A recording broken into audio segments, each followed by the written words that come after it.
Retour à Libreville où les travaux de validation du plan national de développement pour la transition sur la période 2023-2026 viennent de connaître leur épilogue. Au sortir de là, plusieurs recommandations ont été faites en vue de mieux planifier les investissements de la transition sur cette période.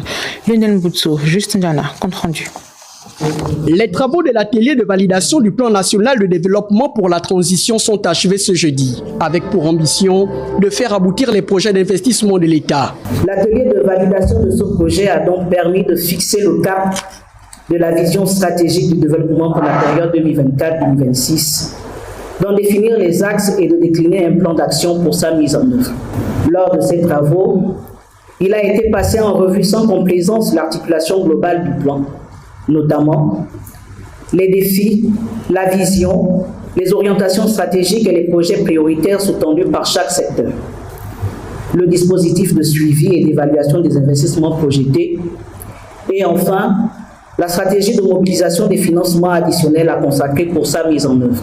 2 jours durant, experts, participants et membres de la société civile ont abattu un travail de fond à l'orée du dialogue national, soldé par des recommandations. Améliorer l'état de santé et du bien-être des populations, favoriser l'accès universel à une éducation de qualité et inclusive dans des conditions de sécurité pour tous, permettre au grand nombre de concitoyens l'accession à la propriété, pour ne citer que ces aspects.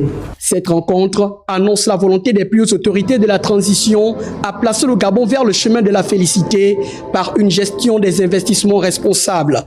Pour y parvenir, le budget prévisionnel est de 300 milliards.